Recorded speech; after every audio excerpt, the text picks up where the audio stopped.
মহারাষ্ট্রে জেলা পরিষদ ভোটের বিজেপি প্রার্থী, তার নাম বীরভূমের ভোটার লিস্টে।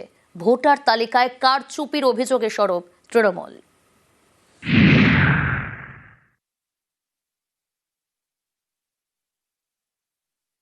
আজকে মহারাষ্ট্রে হারিয়েছে কি করে ওরা ধরতে পারেনি। আজকে দিল্লিতে হারিয়েছে কি করে ওরা ধরতে পারেনি। ওরা বাংলাতেও শুরু করেছে। এখানে ওদের অনেক লোক পাঠিয়েছে, ডেটা অপারেটরদের কাছে কাছে গিয়ে ফিল্ড সার্ভে করেনি। বাংলার লোক যাতে ভোট দিতে না পারে, একই এপিক কার্ডে বাইরের লোকের নাম তুলেছে। তার ভোটটা বাইরে থেকে এসে সে দিয়ে দেবে।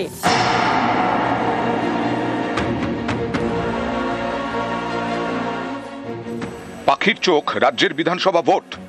তার আগে ভোটার তালিকা নিয়ে সরব তৃণমূল। তাঁদের অভিযোগ, ভোটার তালিকায় কারচুপি করছে বিজেপি। বীরভূমের দুবরাজপুরে আপ্পা শঙ্কর বুরঙ্গলে এবং তার স্ত্রী উজ্জ্বলা আপ্পা বুরঙ্গলে। তৃণমূলের দাবি, উজ্জ্বলা আপ্পা বুরঙ্গলে মহারাষ্ট্রের সাঙ্গোলা জেলা পরিষদের বিজেপি প্রার্থী। এ রাজ্যে ভোটার তালিকাতেও তার নাম রয়েছে, বীরভূমের দুবরাজপুরের ভোটার লিস্টে। সম্প্রতি বীরভূমে এসআইআর ফর্মও ফিল আপ করেছেন। মহারাষ্ট্রের নাসিকে জেলা পরিষদ ভোটে বিজেপির ক্যান্ডিডেট, সেই জায়গা থেকে দাঁড়িয়ে লোকসভায় দেখা যাচ্ছে আমরা প্রায় 18-20 হাজার ভোটে এগিয়ে আছি। সেই জায়গা থেকে ওনারা ভীত হয়ে এই ধরনের চেষ্টা চালাচ্ছেন। ভোটার তালিকায় নাম থাকবে, এটা ইলেকশন কমিশনের মাধ্যমে হয়। তিনি জ্ঞানত যদি কোনো ধরনের ভুল করে থাকেন, তাহলে তার বিরুদ্ধে আইনজ্ঞ ব্যবস্থা হওয়া প্রয়োজন আমি মনে করি। মহারাষ্ট্রে তো আগে থেকে ছিল। ও কি এখন বিজেপি প্রার্থী? হ্যাঁ, বিজেপি প্রার্থী। ভুল হয়ে গেছে দু জায়গাতে। এখানে এখন 2 বছর হলো ভোটার করেছি। মহারাষ্ট্রের প্রার্থী, এ রাজ্যের ভোটার তালিকায় নাম। তৃণমূলের অভিযোগ, এভাবেই একাধিক রাজ্যের বিধানসভায় বিজেপি পদ্ম ফুটিয়েছে। বাংলাতেও তারা একই পথে এগোতে চাইছে। যিনি নাসিকের বিজেপির ভোটের প্রার্থী, তিনি আবার পশ্চিমবঙ্গে ভোটার। এই যে মহারাষ্ট্র, দিল্লি, হরিয়ানা এই ধরনের বহু কারচুপি করেছে। অন্য রাজ্যের লোকের নাম কায়দা করে এখানকার ভোটার লিস্টে ঢুকিয়ে দিয়ে ওরা এই চক্রান্তটা করছে। তো সেগুলো সব ফাঁস হয়ে যাচ্ছে, ধরা পড়ছে।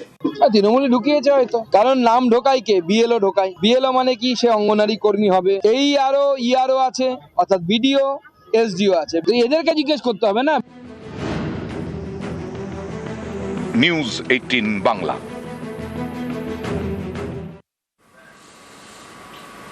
গত 21শে জানুয়ারি বিজেপি নেতাকে পুড়িয়ে মারার চেষ্টার অভিযোগ, ওন্দার ঘটনা। আর সেখানে পৌঁছলেন বিজেপি নেতার বাড়িতে শুভেন্দু অধিকারী। সিবিআই দাবি, বিজেপি নেতার পরিবারকে সাহায্যের আশ্বাস শুভেন্দু অধিকারীর। ঘটনাস্থল থেকে নমুনা সংগ্রহ ফরেনসিকে।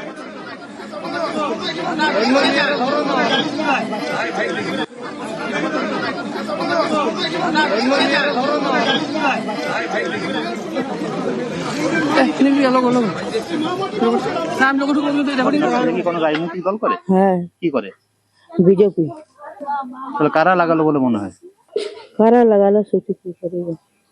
পুলিশ এসেছিল? হ্যাঁ। তো আতঙ্কে আছি, একবার দেখি তো ইয়া হয়ে গেছি। ফরেনসিক দল এসেছিল, কত রাস্তা রাখছে? তারাও কিছু রাখেনি। আমরা এখন সঠিক বিচার চাই আর সিবিআই তদন্ত চাই। সিবিআই তদন্ত যে করেছে যেমন তার কঠোর শাস্তি পাওয়া যায়। বিজেপি নেতাকে পুড়িয়ে মারার চেষ্টা। আজ শুভেন্দু অধিকারী বাঁকুড়ার ওন্দায় মিছিল সভা করলেন। প্রতিবাদে ওন্দায় শুভেন্দুর মিছিল এবং সভা।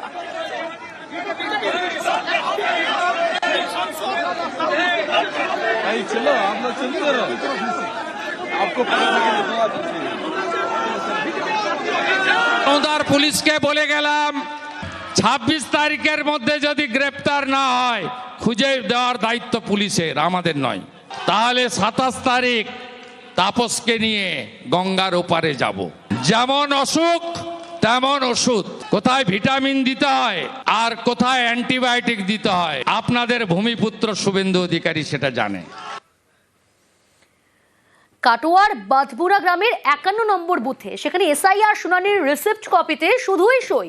হিয়ারিং এর রিসিপ্ট কপিতে নেই সরকারি কোনো সিল। শুনানির নথির রিসিপ্ট কপিতে সিল সই থাকা বাধ্যতামূলক। শরদিন্দু রয়েছে আমার সঙ্গে টেলিফোন লাইনে। শরদিন্দু, শুধুমাত্র সই রয়েছে এসআইআর শুনানির রিসিপ্ট কপিতে, কেন সিল নেই? কি বলছে নির্বাচন কমিশনের আধিকারিকরা, কর্মীরা?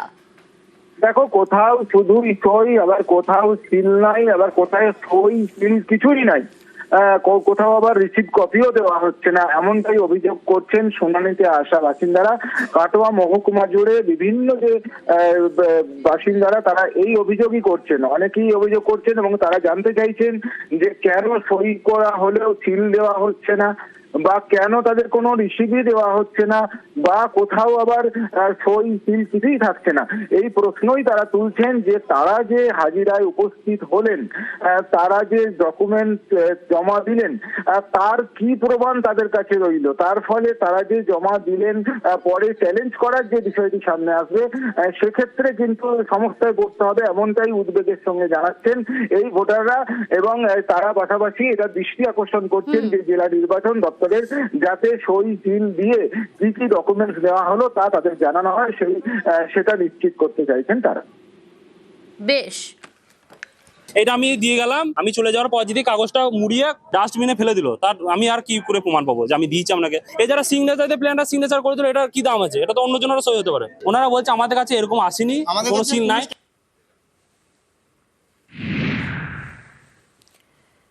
দিনহাটায় বিএলওকে ধারালো অস্ত্রের কোপ, গীতালদহে 6/278 নম্বর বুথের বিএলওর উপর হামলা। নোটিশ পেলের সময় বিএলওকে এলো পাথারি কোপ, হাসপাতালে ভর্তি জখম বিএলও। অভিযুক্তের খোঁজে তল্লাশি শুরু করেছে পুলিশ। হিয়ারিং ছিল 24 তারিখ আমার বুথের। ওখানে এক দুষ্কৃতী ছিল, সে আমার ভিলেজেরই, তার হয়তো ব্যক্তিগত ক্ষোভ ছিল আমার সঙ্গে, বা বিএলও হিসেবে ওনার পছন্দ ছিল না আর কি। ওদের বক্তব্য ছিল যে উনি যাতে এই বিএলও না হয়, তাই ও ওই রাস্তা দিয়ে যাওয়ার সময় হঠাৎ করে আক্রমণ করে, সে ধারালো টাইপের অস্ত্র নিয়ে। এটা তো বিএলওর কাজ করে যদি এরকম প্রাণহানির আশঙ্কা থাকে, তাইলে আমি লিখিত রিজিয়ন দিয়ে দিব। এদিকে ফের এসআইআর হিয়ারিং আতঙ্কে মৃত্যুর অভিযোগ। বিএলওর বাড়িতে হৃদরোগে আক্রান্ত ভোটার। মাথাভাঙার পারডুবি পঞ্চায়েতের ঘটনা, ছেলের নামে হিয়ারিং নোটিশে আতঙ্ক। বিএলওর বাড়িতে খোঁজ খবর নিতে যান বৃদ্ধ, বিএলওর বাড়িতেই হৃদরোগে আক্রান্ত, হাসপাতালে নিয়ে গেলে মৃত ঘোষণা। হিয়ারিং এর ভয়ে মৃত্যুর অভিযোগ পরিবারের, কমিশনের ভূমিকায় ক্ষুব্ধ মৃতের পরিবার।